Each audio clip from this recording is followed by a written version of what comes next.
ravi de vous retrouver pour cette nouvelle session d'information. Mesdames, Messieurs, bonsoir. Voici les titres. Quel est l'état actuel du rapport formation-emploi au Bénin et quelles sont les raisons du déséquilibre observé? Une de nos équipes s'est intéressée à la question. C'est à l'occasion de la Journée internationale de l'éducation célébrée ce jour. Le sport féminin est également à l'honneur ce 24 janvier. Si les femmes excellent dans plusieurs disciplines sportives, elles sont souvent reléguées au second rang en termes de notoriété par rapport aux hommes. Et puis, inhaler de la fumée est nuisible pour la santé. Il augmente la pression artérielle et cause des maladies cardiovasculaires. Un cardiologue nous en parle.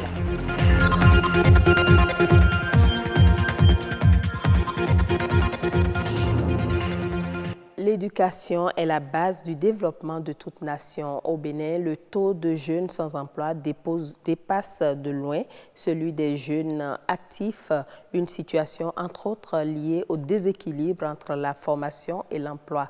À l'occasion de la Journée internationale de l'éducation commémorée chaque 24 janvier, une équipe de la rédaction s'est intéressée à l'état actuel du rapport formation-emploi au Bénin et aux raisons du déséquilibre observé. C'est un reportage de Marianne Bossemende. Ils sont des milliers d'étudiants qui sortent chaque année de nos universités avec en main le parchemin. Mais à peine le quart de ces diplômés parvient à s'insérer dans la vie professionnelle lorsque la fin des études universitaires ne débouche pas sur un emploi. Cette situation soulève forcément la problématique de l'inadéquation formation-emploi. Les besoins des entreprises vont spécialement vers des formations beaucoup plus pointues, beaucoup plus spécifiques, techniques, professionnelles, dans un certain nombre de domaines qu'ils ne trouvent pas, et donc ne sont pas pointus et ne sont pas aptes pour certains métiers pour lesquels les entreprises ont des besoins spécifiques. Et lorsqu'on pousse la réflexion pour trouver les causes réelles, le constat est amer, bien que flagrant. Dans notre base de données à l'ANPE, nous avons beaucoup de jeunes qui se forment dans les ressources humaines et la demande dans ce domaine est des plus faibles. Vous avez beaucoup de jeunes qui font marketing, action commerciale. La demande dans ce domaine n'est pas énorme. Vous avez des gens qui font des formations généralistes en droit. Et le marché de l'emploi utilise très peu dans ce domaine-là. Vous avez l'ensemble des matières littéraires pour lesquelles on a un grand nombre de disponibilités. Du côté des universitaires, les curricula de formation tiennent pourtant compte des besoins du marché. Le manque d'emploi tire donc sa source ailleurs. Que ce soit dans les 4 universités publiques, les écoles, n'est-ce pas, les instituts, et dans les universités privées, sont des formations qui permettent aux jeunes aujourd'hui d'avoir de l'emploi et de travailler. Pourvu qu'on ne soit pas paresseux, il ne faut pas rester seulement à Cotonou. Il y a beaucoup de possibilités, beaucoup de choses qu'on peut faire et donc valoriser ce qu'on a appris à l'université. Au moment où les jeunes diplômés peinent à se frayer un chemin sur le marché de l'emploi, des milliers d'autres viennent gonfler chaque année l'effectif. Toutefois, quelques mesures pourraient nous sortir de l'impasse. L'État pourrait être amené à fermer des filières qui ne sont plus productives. L'État pourrait être amené à orienter et, je dirais, imposer certaines filières pour le bien-être de nous tous, en demandant au centre de mettre à disposition du pays des formations dans un certain nombre de filières bien déterminées. La qualité de l'éducation reçue détermine le type de citoyen pour la gestion future de la cité. Pour une meilleure autonomisation des jeunes, la nécessité d'un équilibre de la balance formation-emploi s'impose à tous. Ceci permettra aussi au Bénin d'exceller grâce au travail de ses compétences. L'inhalation de la fumée sous toutes ses formes cause assez de désagréments à la santé humaine. Elle affecte le cœur et augmente la pression artérielle. Celui qui s'expose à la fumée s'expose donc à des maladies cardiovasculaires. Martin Huenansi est cardiologue. Il nous prodigue des conseils pour protéger le cœur. Et c'est au micro de César Achadé et Baudelaire Kanchede. Les fumées, effectivement, sont à l'origine d'un risque important pour la santé en général et la santé cardiovasculaire en particulier.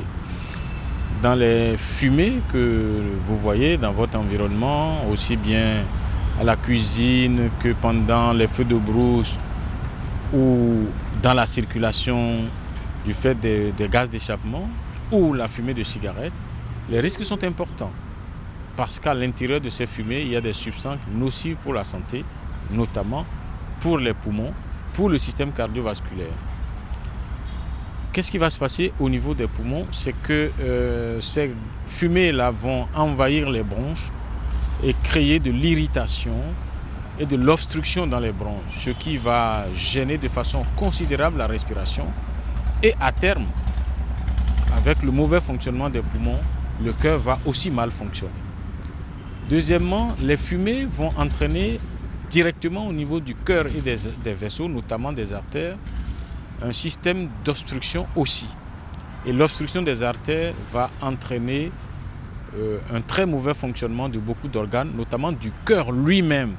Et on peut avoir une grande crise cardiaque à cause des effets de la cigarette et des fumées diverses. Il faut tout faire pour ne pas s'exposer aux fumées. Et si on veut parler de la cigarette, c'est ne jamais fumer une cigarette, pas une seule. Et ne pas être à côté de quelqu'un qui fume. Et si on a la malchance d'avoir commencé à fumer, il faut arrêter. Pour arrêter, il faut de la volonté et il faut l'aide des agents de santé. Pour les d'autres fumées, si on prend la fumée liée au transport de la ville, il faut déjà que chacun se préoccupe d'avoir un véhicule qui n'est pas un véhicule pollueur, que ce soit une moto ou une voiture ou autre chose. Et pour ça, il faut respecter les règles éditées par l'État. Le sport féminin peine souvent à avoir de la visibilité contrairement au sport masculin. Pourtant, nombreuses sont les disciplines où les femmes excellent. Si certains acteurs du monde sportif féminin ont marqué l'histoire, il leur est difficile d'avoir la même notoriété que ceux du sport masculin. C'est la raison pour laquelle la journée du 24 janvier a été retenue pour promouvoir le sport féminin. Quel est alors l'état des lieux du sport féminin dans le monde? Suivez le reportage d'Amandine Anyambossou. Le sport féminin couvre l'ensemble des pratiques sportives féminines, professionnelles, amateurs ou de loisirs. Durant la Grèce antique, le sport était réservé aux hommes. Ce n'est qu'aux Jeux olympiques de Paris en 1900 que le sport féminin apparaît avec le tennis et le golf. 6 femmes seulement étaient présentes sur 1066 participants.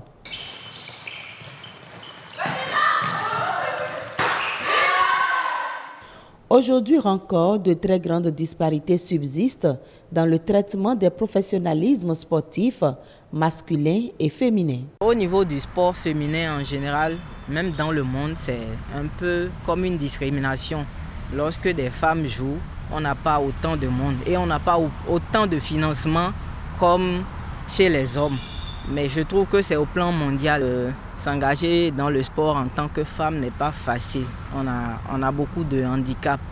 Par exemple, pour ma propre histoire, j'ai d'abord comme premier obstacle ma maman. Quand j'étais petite et j'aimais le sport, elle m'empêchait d'y aller. Il y a aussi le regard de la société. Quand tu t'habilles en sportive et que tu vas sur un terrain, le voisinage ne fait que critiquer. On ne va pas encore trop la gente féminine. Peut-être parce que celles qui déjà font beaucoup pour le pays, on ne les valorise pas afin de pouvoir motiver d'autres à leur emboîter le pas. Au Bénin, contrairement aux idées reçues, les femmes aiment le sport, mais elles se sont longtemps heurtées à de nombreux obstacles. Pour autant, l'attraction des femmes pour le sport est en évolution croissante. On a des noms qu'on entend. Il y a par exemple Noélie Yarigo, qui fait notre fierté, Odile Arwamenou, Océane Gamero et certaines personnes encore qui parlent de nous à l'international. Donc je dirais que maintenant le sport féminin a quand même une certaine visibilité internationale. Une journée pour le sport féminin, c'est une occasion de faire sa promotion et de l'ancrer dans les usages. Une femme qui arrive à exceller au niveau du sport, elle peut à elle seule motiver d'autres filles à lui emboîter le pas. Dans le monde aujourd'hui, on entend beaucoup de femmes qui ont du pouvoir grâce au sport. Donc j'encourage vivement les dirigeants et la famille à vraiment booster les filles pour qu'elles rehaussent le niveau. Le sport féminin fait partie des grands combats mondiaux pour l'égalité des sexes et les droits des femmes. Même si on observe de nombreux progrès, il existe encore des préjugés autour du sport féminin. Dans l'actualité internationale, au Sénégal, le gouvernement vient de procéder à l'inauguration d'importants ouvrages hydrauliques. Sébikotane, Maïdé et Thiès sont les 3 localités bénéficiaires de cette action qui vise à faciliter l'accès à l'eau potable aux populations. Au reportage. Tahoum chante, Tahoum danse. Cette localité de la commune de Malikounda dispose désormais d'un forage neuf d'une capacité de 200 000 m3 financé par la République de Corée. Une infrastructure qui vient soulager une population de plus de 9 000 habitants et répartie dans 15 villages. La cérémonie d'aujourd'hui marque donc un pas de plus vers un des accès universels que le chef de l'État veut mettre en œuvre durant son second mandat. Donc un pas de plus vers l'accès universel à l'eau. Cet ouvrage permettra l'accès à l'eau potable des populations de 15 hameaux de Tahoum, estimés à environ à 6 000 habitants.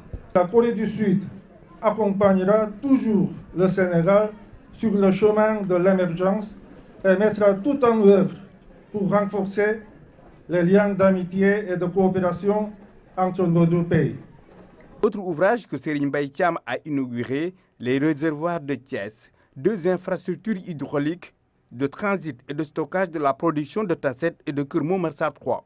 Ils sont financés par la Banque mondiale à hauteur de 18 milliards de francs CFA. Ces infrastructures apportent une solution immédiate avec la phase intermédiaire de Tasset et plus tard vont contribuer à apporter une solution durable avec la mise en service de KMS 3. Les bons résultats atteints par le Sénégal dans le secteur de l'eau et de l'assainissement sont le fruit d'un engagement politique fort du gouvernement et d'un accompagnement soutenu de partenaires techniques et financiers, particulièrement la Banque mondiale. Dans la matinée, le ministre de l'eau et de l'assainissement a visité la station de traitement du fer du point K6 à Sébikotane, un dispositif qui va améliorer la qualité de l'eau à Dakar. Eh bien, ce sera tout pour cette session d'information. Merci à vous tous de l'avoir suivi.